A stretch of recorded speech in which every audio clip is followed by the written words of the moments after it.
This podcast is proud to be part of the TalkSport Fan Network. TalkSport. Powered by fans. This episode of the 1911 podcast is brought to you by Coral, the proud sponsor of the TalkSport Fan Network. Here for all kinds of fans. For the armchair experts who didn't have enough city points to make that away game. For the football fashionistas that wear claret and amber with pride. And for the nostalgia merchants, because nothing beats the history makers. Whatever kind of fan you are, with Coral's free-to-play reward shaker, win a guaranteed daily reward or offer throughout the season. Simply shake your phone to win. Over 18s only, maximum one reward or offer per player per day, 8am to 8pm. Reward restrictions and requirements and other T's and C's apply. For more information on safer gambling, visit gambleaware.org. This podcast is brought to you by Coral, and they're here for the fans. At the Fan Network, we have a mission to shake up the game we all love, and that's why we partnered with Coral, who've been shaking things up too. With their free-to-play reward shaker, there are guaranteed rewards and exclusive offers to be won every single day. Whether you're a part of the Badging Brigade, the Away Dayers, or the football fashionistas, Coral's here for the fans. Play Coral's reward shaker and win bigger guaranteed daily rewards and offers this season. For over 18s only, maximum one reward or offer per player per day. Reward restrictions and requirements and other T's and C's apply. Visit gambleaware.org for more details.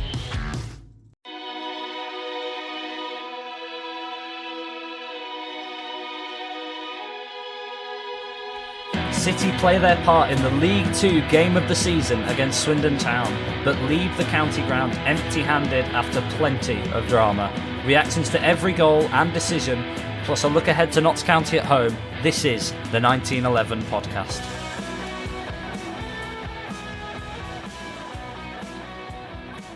Well, that were emotional. It's been emotional, gents. Absolute whirlwind of emotion. I don't think I've felt that sort of emotion at a football match since probably Millwall playoff final. From elation to heartbreak, it was just, it was somewhat different. It was a blockbuster, wasn't it? Probably the League 2 game of the season. But for a neutral, if you're a neutral, great advert for League 2 football. Like, it gave you everything. It gave you excitement. It kept you on the edge of your seat all the way through. If you're a neutral, crack on. But for us as fans, what a horrible game of football to be a part of.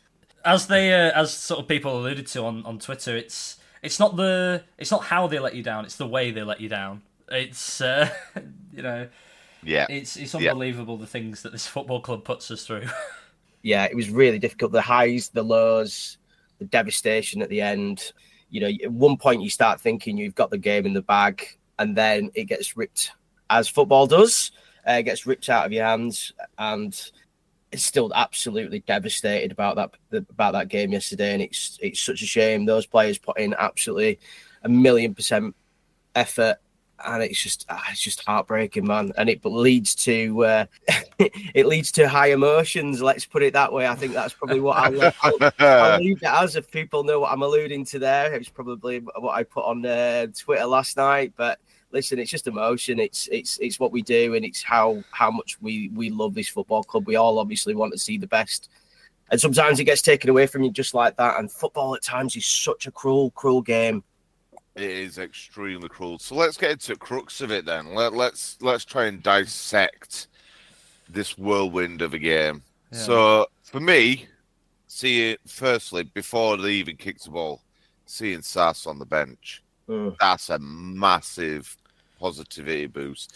That must have G'd up the boys before they even stepped foot onto the field. Yeah, well, we spoke about, was it Patterson for the Colchester game? Why would he be on the bench if Alexander didn't think he was fit and ready to play a part in the game? So we know that he's not just, he's there for show, or he's only got half fitness. We know he's ready to play, which is fantastic news for Thursday night, because our midfield will need him, a leader in that side, and I can't wait to see him back. Nah, the reception he was getting while we were there, it were unbelievable, and he must have felt all the love. Fair play to him. But yeah, he's got a massive part to play now this season, from obviously worrying about coming back from his injury, but now he's going to have to come in and like you say, he's going to have to be that standout leader that we need to take us through these last 4 games. Yeah, it's scary because there is no sort of the time is now. We really need to hit the ground running with him.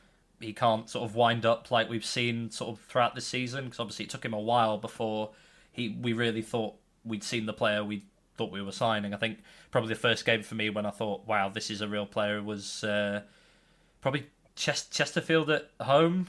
When that was over Christmas, wasn't it? New Year's, where I thought, wow, he's actually run the game and he's bagged himself 2 goals and he's been the player of the match.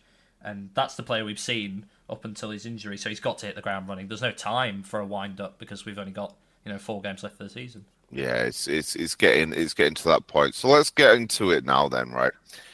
Before the red card, we go 2 up, and we are steamrolling that Swindon side. They could not deal with us. We hit the ground running like we play at Valley Parade. For that first 10 minutes, like it was incredible. It was some excellent football. They didn't know how to handle us. Cavs, he were a machine yesterday. Fair play to him. I'm not sure what your thoughts were on him. Or I was really impressed because I think obviously throughout the season we've seen him not throw his toys out the pram, but he's been frustrated clearly with his game time and how he's been playing as well. He hasn't been the player we saw last season, but in the last few games we've seen a different side to him. I think that poacher element of him, which is what you always want a striker to be. You want him to be jogging on the spot, ready, and he absolutely was for all 3 of his goals. He was absolutely fantastic. He just pounces on things, doesn't he? He waits for that opportunity where he thinks there might be an opening or there might be an opportunity to score. And that's exactly what he did yesterday. He was a total poacher. They couldn't handle those long throws from Halliday yesterday, but he was straight on it. He knew that if there was an opportunity of a mistake from the defence, he was going to be on it. I mean, we could look at, he could have scored 4 goals yesterday, which is crazy. But I agree with what you're saying, Ewan. I think that we're seeing finally this season, we're seeing that Cav player who isn't looking frustrated. I mean, if you look at like his play last game as well and the goal that he scored against Crew, I thought he was absolutely brilliant. He's just pouncing on absolutely everything. He's exactly what we're looking for, and there's no reason why. It can see now why Michael Mellon's not getting in the team. It's simply because Cav is that good at the moment. I think what you need to. So I was talking to my uncle about him yesterday, and it brought up a really valid point about Cav. So you've got to remember, the boy's 21-year-old, right? So understand the job that he's being brought in to do. He's 21-year-old. He's a young lad. And he's having to replace someone like Andy Cook. Just take that in for a second. He's replacing Andy Cook, who's loved by the fans. He's been prolific in front of goal for us for the past 2 years. That's some big boots to fill. And I'll hold my hands up. I've been so critical of the lad. But when you actually put it in perspective, the boots that he's filling, that what he's having to do in this team, the level of maturity to be able to get there is incredible. Well, yeah, I think the word everyone's using on social media at the moment is the word raw, and that's exactly what he is. He is a bit raw at the moment, but that's both a positive and a negative. He's definitely got a future at this club should he want to stay, and yeah, he's just, like I say, he's that raw, unfinished product, but that's sometimes a good thing. He's all, like I say, it's gambling. That's all what I love to see in a striker. His goal against, was it the goal against Colchester where he sort of nipped in front of the keeper and he's just sort of stabbed it round him? Yeah. Yeah, that's what you want to see from a striker. Just gambling on that. And he's got the legs and the speed for it. So long may his goal scoring continue, because he could be vital in this run-in.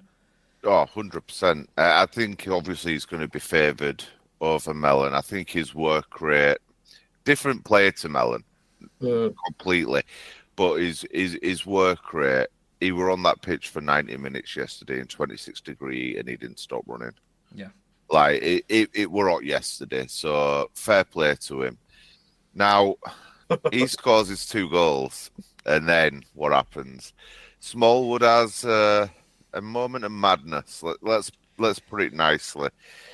Are we all in agreement? It's a red card, by the way. Yes. Yeah, I think I think we're all on the same page with that. I think the phrase I love to use is he gives the referee a decision to make, and you can say whatever you want, have whatever opinion you want of, the referee's been influenced by the crowd, or the ref's made a really rash decision, but you can't go in like that. You just cannot, regardless of running high emotions. Don't give the referee a decision to make like that. It's so frustrating.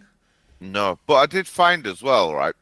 So in the last 4 games at home, Swindon, they've had opposition teams have all been received a red card.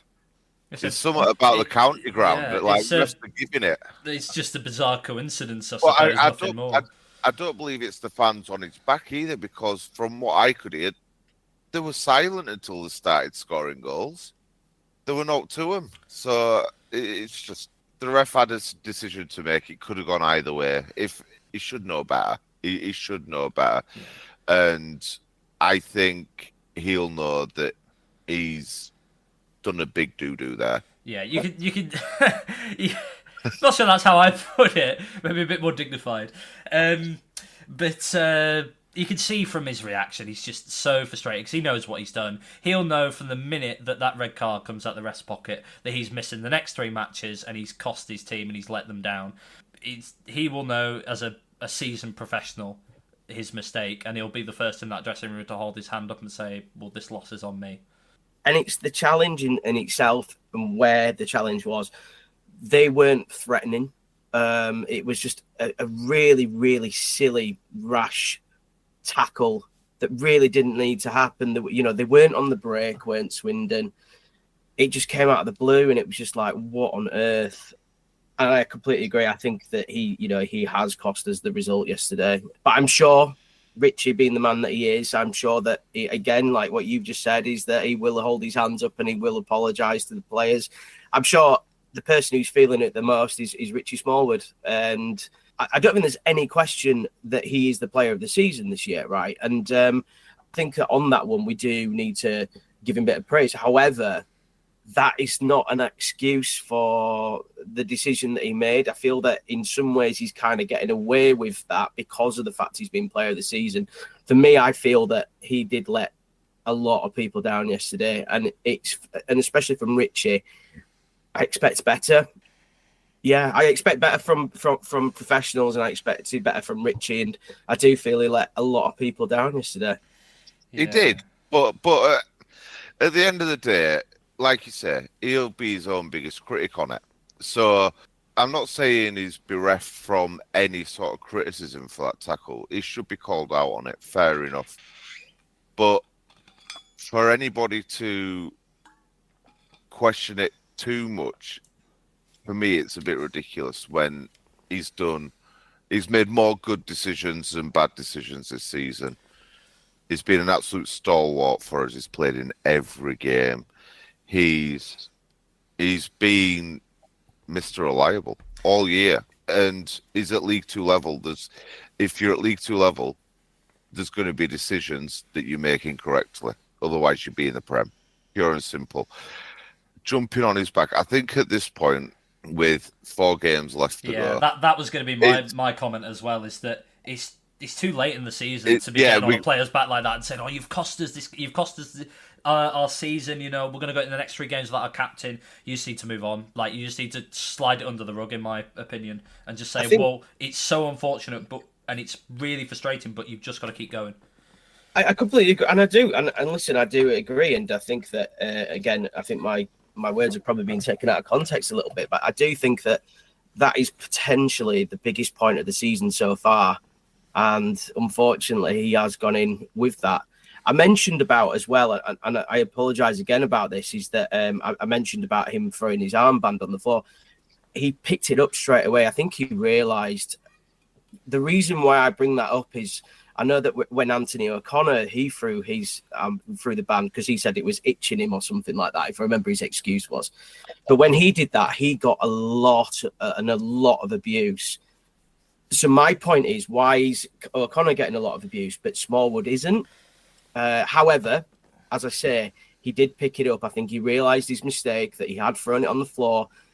And I think that he obviously realised again in that second that was a second rash decision that he'd made in the space of 30 seconds. I think that's just purely down to anger. So this is how it differs from Anthony O'Connor, right? Anthony O'Connor, he said it was itching his arm, so he threw it behind the goal and he didn't go and pick it up or anything. That's pathetic. Shut up, you tart. However, with Smallwood, when you're that angry, you just want to launch something. What has he got to launch that's close to his arms? Is it just rip that off? Well, yeah, he can't launch the ref. Although I'm fairly sure Alexander wanted to, but so I do think it's two totally different circumstances completely.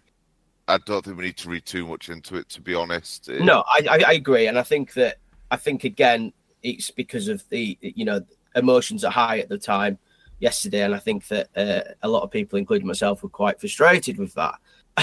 Yeah, I couldn't tell. Again, yeah, of course, yeah. I mean, listen, we're fans at the end of the day. We're passionate about this football club, but sometimes our passion overrides sensibility. So it's one of those ones, and I think that looking back at it, I do agree that I think it was just a lot of frustration from Richie. Listen, he's out for 3 games now. We're missing him for 3 games. It's going to be incredibly vital that we manage to replace him somehow.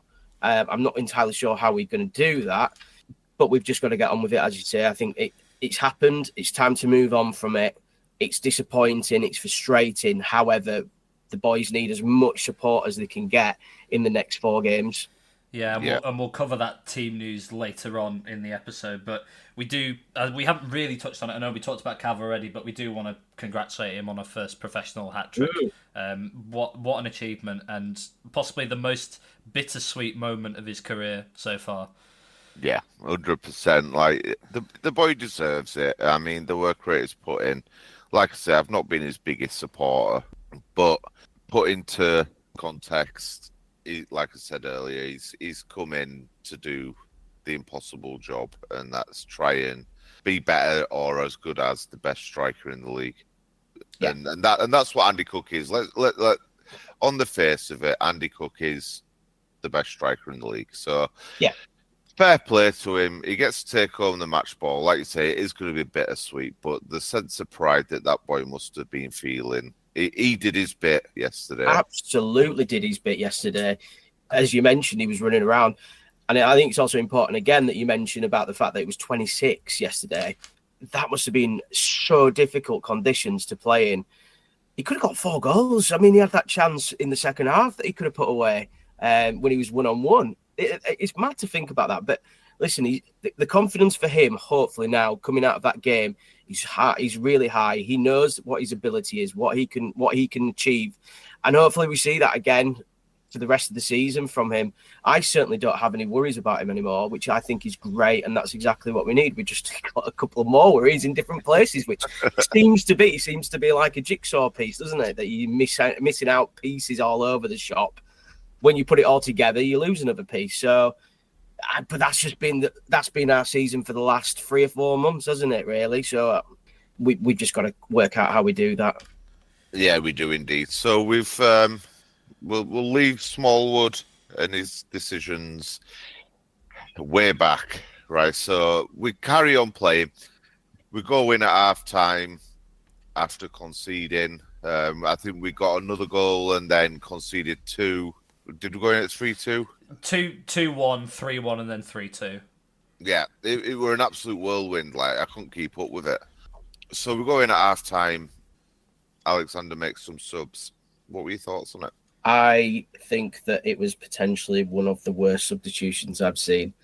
Said that it was almost as bad, if not worse, than the Banks plat in the playoffs. It just felt like it gave all the impetus to Swindon. It was almost like we're saying, listen, I don't have the confidence in these players to be able to score more goals, which coincidentally we did. But I felt that it was us trying to say, right, we are parking the bus now. We're going to play with, was it 7 defenders we had over? Yeah, so Patson and Pointonoff and Kelly and Johnson on was the halftime substitution. So it's 2 midfielders for 2 defenders.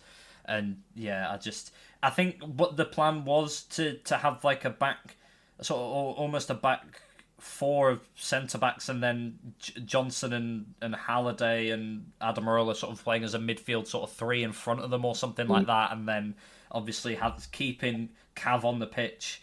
See, I want to stick up for Graham here.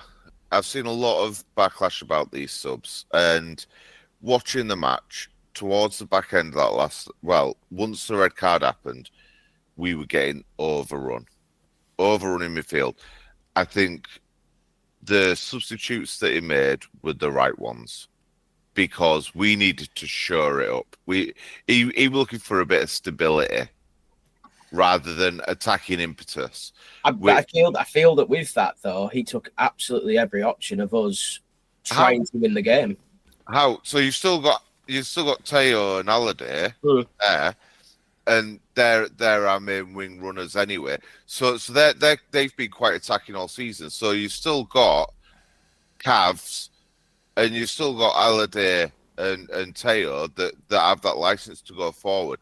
But yet you've got their defensive prowess there. Keller was also on the pitch as well at that time, so that's another sort of player who can. You've got legs in that team, basically, haven't you? Yeah, exactly. You've still got that attacking prowess, and what he was doing was he brought on some bigger boys, in the likes of Kelly and whatnot, to shore it up a bit. Yeah, for me, that's the right decision. But I also feel that if you looked at the first 10 minutes of that second half, you could see that it was literally going to be, right, they're going to keep banging that ball in. We were parking the bus yesterday. I think we were looking to just literally have them coming at us constantly and then just knocking it away. But that first 10 minutes in that second half, you just felt this is going to happen. There's no way, but they're not going to score a goal here because it just didn't feel like we had the attacking prowess. However, we score a goal. I don't know. I just felt that it was a bit of a waving the white flag, if I'm honest. I see why you say that, but I think in sort of agreement with both of you, I think you could see which way the wind was blowing, which meant that bringing those subs on, I don't think it made a difference whether he could have brought on Sarcevic at half time and tried to pack the midfield and keep the back five, but then go for a 4 in midfield, so do a 5-4-1 with Kavanagh just leading the line, and that might have been better because we'd have had a bit more presence in the midfield rather than just sitting on the edge of our own box. But I honestly think that the subs might not have made so much of a difference because that was the way the wind was blowing. I also think he had every right. Alexander had every right to gamble, and had we won it 4-3, you wouldn't really have questioned it too much. 3-2, you wouldn't have questioned it. And I don't think there's anything wrong with putting faith in we've been one of the best defensive teams in the league this season. I don't think there's anything wrong with that. In hindsight, you can always say everything about it, but we wouldn't be having this convo right now if we'd have won 4-3, would we? No, we potentially said it was a masterstroke. But I just felt that, for instance, Poynton, I agreed with. I think Poynton was struggling yesterday. I don't think it was a Poynton style game. Pato looked okay at times. I thought his running was quite good. Graham came out and said Pato came off as well because they've had illness going through the camp. I didn't see that. And he was feeling unwell. Like he was playing feeling unwell, and then brought him off at half time. Look, the way I look at it is, it's that old adage, and if you're away from home, if you can't win, get a point. I feel that's what the intention was, to come away, make sure we come away with something. And I'm not going to berate Alexander for looking at it in that sort of fashion. When you put it in a context, our away form hasn't been amazing. There was an opportunity for us to still get something from the game, maybe grab a goal like we did on the counter. I thought he made the right call based on how that team's performed away from home over the course of the season. I think going for it would have left too many gaps open for him, and they could have done us some serious damage. I thought it was incredibly unlucky that we lost. I feel so sorry for Shepherd.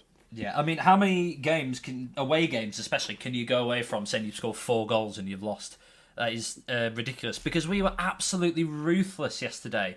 Just to rattle off a few match stats for you. So the final possession stat was Swindon sitting comfortably on 73 with Bradford on 26. Swindon had 27 shots to our 9, 12 of those on target versus 6. Swindon had 45 touches in our box. We only had 12 in theirs. We didn't have a corner all match. They had 11. It just shows you how ruthless we were to get 4 goals against a team that have been really good since Holloway came in. Sorry to bring it back to Smallwood, but do we concede 4 goals if he's on the pitch? Especially, I think after, you can sort of see, we might have gone 2-1 at some point, but the second, the third, the fourth, and the fifth, I don't think we're conceding those with his leadership on the pitch. No, we don't concede them with Smallwood on pitch. But saying that as well, barring Wimbledon, I think it is, we've conceded the least amount of goals in the division so far this season, and that's down to our defensive players. So Graham's thoughts is bring them on, and these boys will shield our goal. To be fair, it was just unlucky things. Two of their goals were on goals. And Shepherd's were the most heartbreaking on goal I've ever seen in my life. What makes it worse is I haven't seen the replay fully yet, but I could swear to God that if that had gone past Shepherd and their lad had touched it in, it would have been offside. I think that's I sadly have had the pleasure of seeing the replay, and it is a real slice. It is really unfortunate, and like you said with Smallwood, the crushing feeling of knowing what you'd have done must have hit him so fast. It is really unfortunate for him. While we're talking about Shepherd, and what I do want to mention, and I don't want to get too riled up by it either, because it is part and parcel again. But do we think they were a bit unprofessional, the Swindon players going round Shepherd like that and getting in his face? I know there were a lot of argy-bargy on sidelines between benches and on pitch as well. It was quite a heightened, emotional game. But is there any need for 3 of their players to go and do that in his face in the 96th minute? No, not when it's if that's the Doncaster game, and that's just happened in the 97th minute, then maybe you can understand it, because it's we're fighting for the same thing. But when Swindon don't have a chance of playoffs and they've got nothing to play for the rest of the season, what are you achieving by doing that? I believe Holloway was also giving it large to Alexander on the touchline as well after the goal. But it is like you say, it's part and parcel. It's part of the game. You've just got to suck it up sometimes, and the fact that no one really ran over to protect Shepherd in that moment, and obviously everyone's on the ground in anguish because we've just thrown that away completely. But I think it's just something you've got to, as a player, you've got to man up and deal with, unfortunately. Yeah, I thought it was pretty disrespectful. I wouldn't expect our players to do that. I also want to say that I think Shepherd dealt with the situation really well, because he could have easily just got up and just lamped one of them. Certainly Shimanga. Shimanga was probably the worst, I thought, in that situation. And look, I'm glad that he didn't do that. He didn't retaliate. I don't think Meadow in tank left to do it. Like they were all on their asses, like seeing them all drop. I think this is going to be the biggest. Sorry to cut you off a bit, but this is going to be the biggest challenge now. That could be a season breaking moment for your mental confidence. Yeah, massively. Psychology of losing a game like that is massive. But seeing them all drop. But what I do want to say in defence of that is that Alexander's post-match interview was absolutely fantastic, because there is, and someone pointed, I can't remember who it was, if I've stolen your tweet, I'm really sorry, but someone came out and said they will be so riled up for the game on Thursday against Notts County, because there is now a mentality of us versus them. It's the players are going to be out there trying to vindicate and right their wrongs. It's going to be huge, I think. It's going to be massive. It is going to be massive, and I just hope that they've got that mental fortitude to get over it. To be fair, but we've questioned it, haven't we? We've questioned it over the last few weeks, but I actually think that they've come out and actually proven that they have got that mental capacity to do it. I'm thinking actually that they are going to be retaliating on Thursday. I don't feel, for me, that there is going to be that mental issue on Thursday. I think they will come out all guns blazing, and I think that these lads probably will see this game as we should have won that. We should have got over the line, and now we're going to prove how good we are. And I do think that that's what they'll, and hopefully that's kind of, I'm sure that that's the mental. That's what Alexander is telling the players for Thursday, to make sure that we are really up for it, and it will be a big day. And fingers crossed we can get the 3 points. Yeah, fingers crossed. Like I do think, as high performances go, like these boys they gave it absolutely everything, regardless of the goals conceded. We can pick apart that game bit by bit as much as you want, but every single player, even up to his red card, every single player yesterday had an outstanding performance. Their work ethic was incredible. They were fighting for each other. They fought for the fans. They fought for the manager. I'm struggling to find a bad word to say about them. I don't want to pick apart the performances too much and how the goals came about, because some of it's bad defending. We had 7 defenders on pitch and all that, but they were blowing. They played 80 minutes with 10 men in heat. Every single one of them gave themselves an opportunity to be part of that team on Thursday. Yeah, and it goes back, and like you said, I could not be prouder of those players yesterday. I really, really couldn't. And that's something that, again, that instills what Bradford is about, what this football club is about. That's the kind of teams that we want. We might not win every single game, but what we want to see is, we want to see that effort. We want to see that commitment. We want to see them proud to wear that Bradford City shirt. And I feel that yesterday, result aside, I think we got that. From me, there is absolutely no qualms whatsoever with their effort and a mental capacity to try and win that game. And as I say, I think that when I've questioned them in the past, I think that they've just answered. Yep, totally agree. So what I want to do is now, let's put Swindon behind us. Let's forget about it, gents. We've got 4 big games coming up to move on to, and 4 big cup finals. But I do want to pass over to Ewan for the football classifieds around League 2. Absolutely. My time of the episode. So from this week's results, we had Thursday, obviously, and Friday football as well. Crewe losing to Cheltenham. That seems like they're out of the playoff picture, you'd agree now? Yeah. Great for Cheltenham to pick up a win as well. Good game, that. Watched that one. And another game I watched, Notts County 1, Salford 3. Very poor performance, that from Notts. That was really They looked on the beach. They did. It was so bizarre. They did look like they were on the beach. I agree. But they'll probably bring everything to us on Thursday. But they did. They look like they want up for it. And do you know what? It don't bode well for them in playoffs at all. Chris is shaking his head. Got something to say? No, I'm actually agreeing. I'm completely agreeing. I'm doing an empathetic nod. I'm completely agreeing with what Andy's saying. I completely and utterly agree with that. And I think that it was just such a bizarre performance. And, the fans let them know after the game what they thought. I was reading a lot of Twitter as well from Notts County fans, and they're absolutely devastated. They feel that their season's over. They've got no confidence in that team at all. They just looked really, really sloppy, and I felt that I wouldn't have been surprised if Salford had scored a couple more goals. It was just such, for a team that are still vying for for an automatic spot, it was such a strange performance. And moving on to Saturday's football as well, Doncaster failing to get 3 points against Wimbledon at home, 1-1 draw that. Worth noting as well that Billy Sharp was sent off for violent conduct, so will be ineligible to play Bradford. That's fantastic news. Fantastic news, because City fans would have bet your house on him scoring a goal. 90th minute winner for Doncaster in that one. Walsall, though, lost away against Barrow. That is a massive result for City as well, because it kind of secures our automatic hopes as well, because there's now a 3-point gap up to Port Vale, who we'll come on to, but also looking down, there's now a gap as well to Walsall, which is big, very big. Chesterfield, who we play on Easter Monday, picking up a 3-0 win against Fleetwood. Grimsby keeping their playoff hopes alive with a 2-2 draw at Harrogate.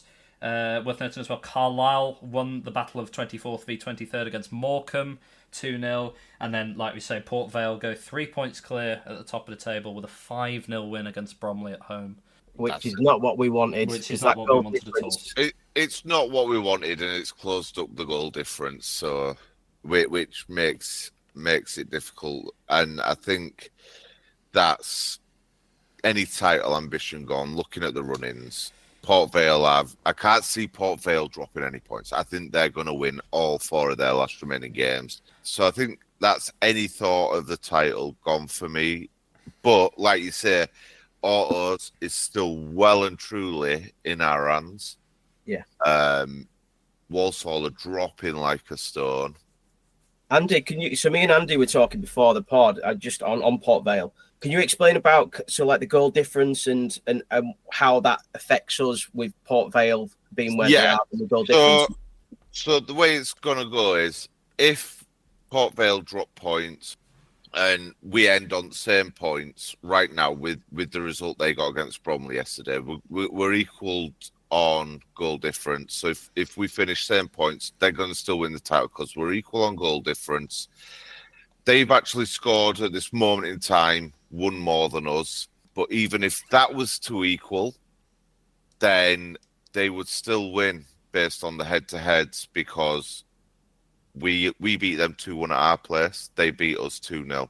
So the fact that we conceded that one goal against them is what would stop us from winning the title if everything was absolutely square come the last day of the season. So it's a big ask for City to win the title at this point. And like I say, I can't see Port Vale losing, to be honest. I would like to point out their next game on Friday is against Carlisle, who are going to be scrapping for their lives. That's not going to be an easy match. I know obviously that it's looking like relegation is sort of a surefire thing, but Accrington dropped massive points in a 3-3 draw against Tranmere yesterday. They were 3-0 up, I think, at one point, weren't they? And that is not over until probably the final game of the season. So Carlisle will be absolutely fighting for their lives against Port Vale on Friday. They've then got Grimsby on the Monday, and then they've got to go to Wimbledon. That's a really, really tough game. They've got Gillingham on the final game of the season, which, okay, you're looking at that being an easier fixture, but, they're not... But look at the form. You can't deny the scoring form. Goals. Yeah. They've hit the form at the right time, haven't they? Let's be fair. Yeah. So, I optimistic. If you want to be optimistic about it, there's a chance they can drop points. Well, I'm optimistic about us getting out this damn league rather than focusing on the title. Obviously, I was talking to someone yesterday about it, and they were saying, what's the advantage of going up as title champions? And obviously, there's a monetary incentive, but other than that, we just need to get out this league, and that should be the focus. A shiny trophy? A big shiny trophy would be lovely, I admit, but I'd take getting out this league over a shiny trophy. I mean, listen, we'd love it, wouldn't we? Especially 40 years since the last time, and obviously the significance of that day. And I think that would have been really, really positive. But I'm kind of now on the field, on the side of that the title is going to Port Vale, which is a team, may I add, that I have been banging on about for quite a while. So It doesn't surprise me. But going back on the. It's like, the game against Carlisle is going to be interesting for Port Vale because they are 6 points off and there's 12 points to play for. You never want to play teams that are fighting for their lives. I find sometimes at this time of the season, they're the most difficult games. So it's not a definite that they're going to win that game. It's also worth noting as well that Accrington have Carlisle at home on Monday, on the 21st. So, wow. Yeah, that's going to be a great game. So they're Accrington's final game. They've got Salford away, Carlisle at home, Walsall at home, and then final game is Chesterfield at home. It's tough running, and yeah, like you say, you can't always trust what the bottom teams are doing when they're scrapping for their lives. You're going to get either an absolute steamroll, or it could go the other way. Who knows? But are we worried about Autos? I mean, like you say, it's in our hands. So that Doncaster match is huge, and there will be some real nerves going into that match if we don't do the business in the next two, because we need to be looking at ideally 4 points, if not 6. Obviously the Chesterfield game away, a point probably might be enough, but yeah, we've got to put in these performances. We absolutely do, and I'm not too worried about Walsall at the minute, and I really hope those are not famous last words, but I'm really not worried about them at the moment. I feel that the 3 teams that are going to go automatic, Port Vale, Doncaster and us, I don't know what order that'll be, but I do feel that Walsall are just falling apart. Walsall definitely fell apart. I was following it on way home yesterday, and looking at the match stats on it, they had like 20% possession. Wow. Barrow were all over him. It was disgusting. Walsall were booed off the pitch as well at the end of the game. It looked terrible. It looked absolutely dire for him, and I struggle to believe that it's one man being taken back to his parent club is causing all this turmoil. Surely there's something going on at the Bescot. I think it's just a mentality thing, like you say, the fortitude zone. Because once you lose one, you go, oh well, we lost one, and then you lose 2, and you go, oh well, we're not scoring many goals, and our best strikers just left. Then you lose 3, and it's this massive snowball effect, isn't it? You just get wrapped up in it, and I think that's genuinely what's happened. They've become so wrapped up in this, oh my god, we're going to bottle it sort of mentality that they can't now escape it. It doesn't help as well that they've had a really difficult run in. They played us. And then they had Wimbledon, and then they had Port Vale, and they've had Doncaster as well in this sort of space of a month and a half. And it is really tricky running. And I think it's just snowballed. Yeah, and the fans seem to have turned on them as well, because whenever I get the chance to watch Walsall, the fans are really turning on them over, the simplest of mistakes, and they're really not supportive. And it's, they seem so down in the dumps.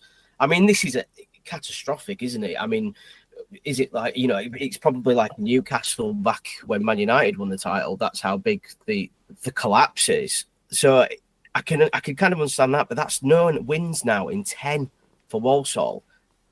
Even if they get, they probably will end up in the playoffs. I'm not confident they'll win the playoffs whatsoever. I think they'll fall apart. Yeah. Well, you never know. I suppose the mentality of, right, we're here now, so we better buck up our ideas and sort it out might hit them. But also, whoever gets them in the playoffs, because there's no guarantee that they might get even 4th. They might get 5th. Whoever gets them, like you say, is not going to fear them. They're going to want to go in guns blazing and hit them hard. No team's an easy team to play against, but from the way that they've been looking lately, they are an easy team to play against. You go one up against them, that's it, they're done. They're done, simple as. But we move forward to Thursday, courtesy of Sky. Again. Cheeky shout out to the big boys at Sky, doing the business for fans. Love it. Is Agent Platt going to have a blunder for us, do we think, on Thursday? What, another one?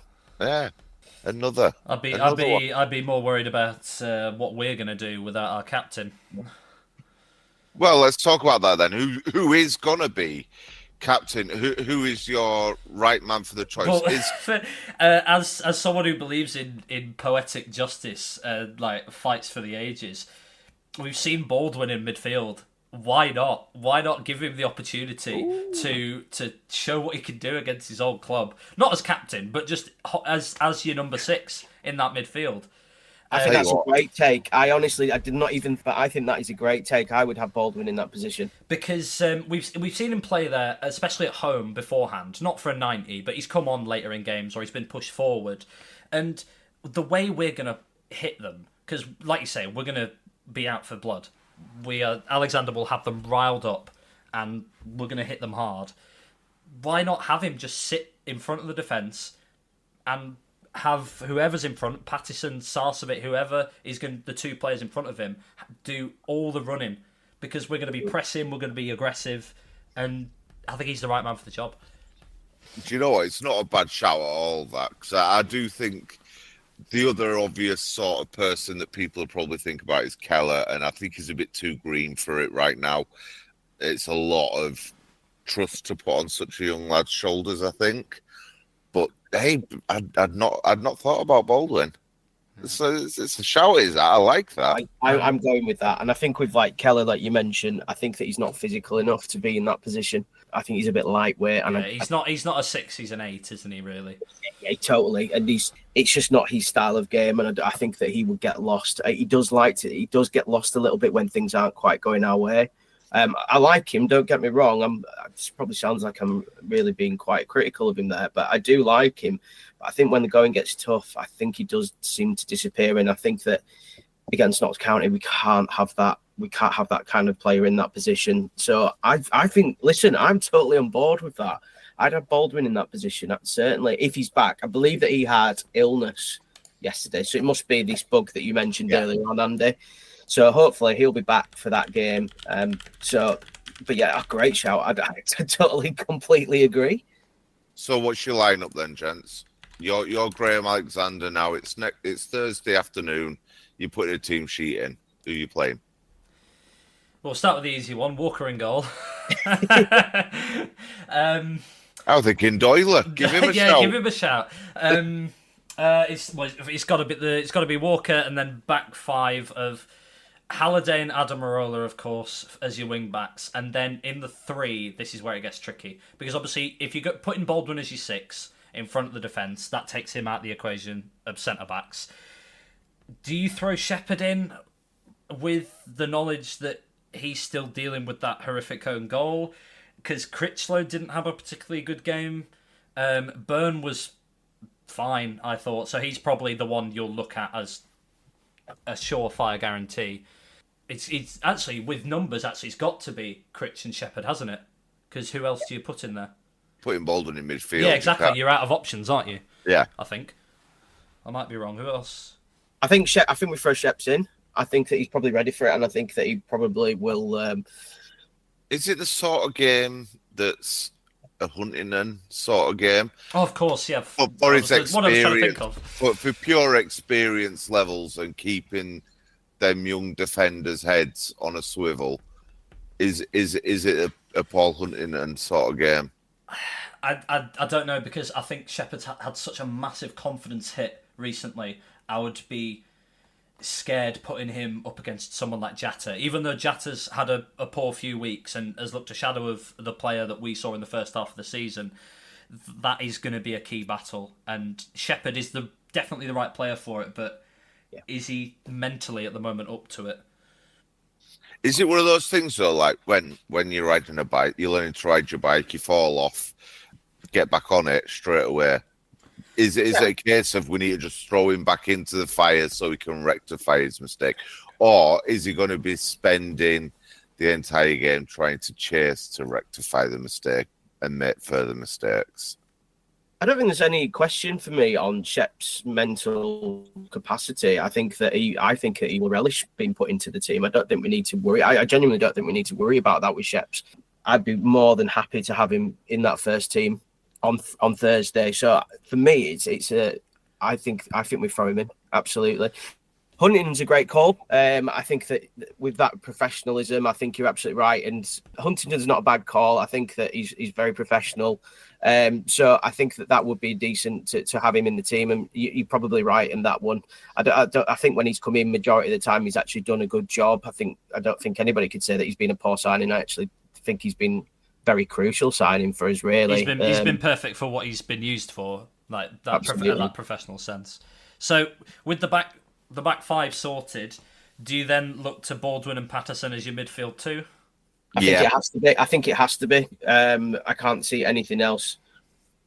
And then what would that leaves the front 3 of Sarcevic, Poynton, and Kavanagh? If Sarcevic is ready, fit, which I assume he is. I think we all have to take it as he is ready to go. But even if he didn't play, I've got no qualms with Keller playing in that position as well. Yeah, I'm not a big fan of Keller playing further up. I quite like him next to Smallwood. I think that's where he plays his best football, to be honest. Yeah. But obviously then Pato in there as well. Like, it depends. Is he if he's going to go for it well and truly, he plays. I think again at this point we've got 4 games left. You've got to go in for a penny and in for a pound. Play your best 11. Sass and Pato and Bobby all start for me. With Cavs up top. Cavs has proven that he's got his poacher's instinct, and do you know what? It could have come just at the right time. I can see another few goals from him between now and end of season. So for me, going forward, I think we go with our best 11. Maybe bring Keller on second half. Is it March Player of the Month, George Lapsley? I don't know how he got that, bless him. But fair play to him, congrats. But I don't see him getting back into the team unless it's off the bench. Yeah, but it's worth pointing out as well, he didn't feature on the bench against Swindon. No, whether that's down to the illness that's got yeah. through the squad. And this illness seems to be creeping up quite a bit this week. With that in mind, if Baldwin isn't fit to play, is there anyone else, do you think, that could do a job in that number 6 role? I'm trying to rack my brains to think if Kelly has played in midfield at any point during his time at City. I wouldn't have Kelly. I think for me, if it's not Baldwin, and to be fair, Baldwin wasn't on my radar until you mentioned it, I'm not going to lie. But if you're not having Baldwin, it's got to be Sass. Yeah, I think the physical, like, footballing brain thing is going to be really important. Yeah, his experience, and he's a leader. And as for captain on Thursday as well, either Brad or Sass has to be captain. I'm going to throw in another name, and I know that a lot of people don't like what I'm going to say or how it is. I give it to Sam Walker. Yeah, I think I would have given it to Sam Walker, to be honest. I know there's... Yeah, exactly. People have this stigma about goalkeepers can't be captains because you need your leader to be in the centre of the pitch. And I tend to agree, but I don't think it's necessarily a bad thing, because at the end of the day, if the players are all fighting for each other, then what's in an armband? My issue is, right, and I'm goalkeepers union all day long, like I have... Doesn't sound like it. No, I know it don't, but keepers shouldn't be captains because we don't have that influence all over the pitch. The only people that hear you as a goalkeeper are your defence. That is it. And as a goalkeeper, especially like in set piece situations, you want to be focused on making sure all your ducks are in a line. Whereas if you're an outfield player, you've got, I don't want to say less responsibility, but in a sense, you do have less responsibility. As a goalkeeper, it's quite a high stress position. It's not given the credit it's due, in my opinion. Like, it's just like the striker's there to score goals. As a goalkeeper, one mistake and you concede a goal. If you make a mistake in midfield, 9 times out of 10, doesn't equate to anything. So I don't think giving an armband to a goalkeeper is the right move on this occasion, especially when you have got leaders on that pitch like Brad or Sass that could do a job. Even your Baldwins, even Shepherd, to be fair. But I just don't think goalkeeper's the one. I think that I go back to like some of the best captains I can think of. First one that comes to mind as a goalkeeper, Peter Schmeichel. There was Oliver Kahn, I believe, was it? Yeah, I was just about to mention him, but I can't remember if he was. There was certainly a German goalkeeper in there that was. With all due respect to Sam Walker, he's not Oliver Kahn or Peter Schmeichel. I don't know. Sometimes with that penalty save, against Crewe, I love the man, but he's not quite Ollie Kahn, is he? He's nowhere near as scary, is he? So looking ahead now to the Notts County match, who are we looking out for as their danger men? I think McGoldrick's got to be one. Yeah, he's pushing on in age, but he knows where goal is, doesn't he? 37 years of age, but he's still banging them in. I think he's got 14 this season. 16. So he's 16 he's got, wowzer, because Jatta's got about 18 maybe. So he doesn't score tap-ins. He always scores really, really unique and beautiful goals, does McGoldrick. We really need to be careful with McGoldrick. We need to make sure that we mark him out the game. And the same goes for Jatta as well. Well, you touched on him, but he's had a bit of a dry spell recently, hasn't he? He's fallen off. He's still certainly will be very, very dangerous, but he's not the player who started the season, is he? I think you could probably say that about a majority of the Notts County team at the moment. But he's still dangerous. He's still one of those players that you don't want to forget about, because he will just pop up with one of those goals. I mean, their attacking prowess is ridiculous, to be honest with you. So I think he's still someone you've got to look out for. So the pair of those two, I think, really are the danger men for them, that we really need to make sure that we're very astute defensively. Yeah, well, it's worth as well touching on formations. I mentioned it, I think, in the Port Vale preview, but this is another team that play a 3-4-2-1 in the sort of same style that we do, with your fast overlapping wing backs that drop back into the 5 when they can. So you've got Cerula on the right and Jarvis on the left, but obviously danger all over the plot, like you've said. Jody Jones as well, coming back from injury, might be a threat as well. Came on off the bench against Salford. Someone you can't rule out at all. He's very dangerous. He has been injured for quite a while, but he's someone that we do need to make sure we're watching out for. Is Matty Platt going to bring the curse back? The curse of ex-City player is going to pop up into a set piece. Well, I think Notts County will be more worried about him popping up at the other end with the own goal against Salford on Friday. But I mean, we can't really comment because we've just had 2 of our centre-backs score on goals, so we're not in any position to make comments. But no, it's again, players that just love to score against us or just put in a shift. And when players come back to Valley Parade, they feel like they've got something to prove, and Platt will feel like he might have something to prove, although he didn't leave in as much of a huff as a lot of other players in that sort of same time period, in the sense that he just moved on to what he considered to be something a bit better, a bigger project, compared with other players who, stormed out, who weren't offered contracts or, weren't very good, because Platt was a very good centre-back for us. Yeah, it totally was, and obviously for him, his decision was that he was moving on, and I'd imagine that he probably got a bigger contract, so that was probably the reason why he went to Notts County. Fair play to him. It probably was the right time for him to move on, I feel, anyway. Not saying that he wasn't good enough for us, I just think it probably was the right time for him to go for pastures new. That's fair. Look, Notts are looking like they're falling apart. Like we said earlier, they look like they didn't have the heart for it this week. Right, that time of the week, gents. Predictions? For me, I reckon we're going to want to bounce back. The defence has something to prove after shipping 5 goals, so I reckon a clean sheet is going to be a must. And I think with Cavs getting his first hat-trick, he might just find himself on a bit of a roll, so I'm going to go 3-0.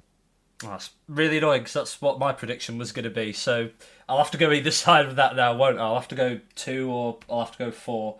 I think I'm going to go... Chris, what do you want to do? Well, the thing is, I genuinely, when I was thinking about this, I was thinking 3-0, and then I was hoping you weren't going to go 2-0, because then I'm going, well, I'm going to have to change again. But no, do you know what? I think that we're going to bounce back, and I think we need to do so. I do think we're going to win 3-0. Should we all go 3-0 then? Put all our eggs in one basket. Yeah, we can all be wrong together. Yeah, absolutely. Well, I think we're all set on a City win. We've talked about how Alexander is going to have the players up for this. They're really going to be fired up to right the wrongs and put things right from the Swindon match. So I think a win is on the cards, but it's got to be a solid performance. Again, we've talked about the bounce back from these poor performances that we've had from the Accrington game to the Port Vale game, where we've come home to Valley Parade and we've thumped teams, looking at the Colchester and the Crewe matches. So again, you'll be looking at that Notts County match maybe going the same way. But that is all we have time for today. Thank you so much to you two. You've been absolutely fantastic as always. Controversial opinions all around as always. So we will see you for the next one.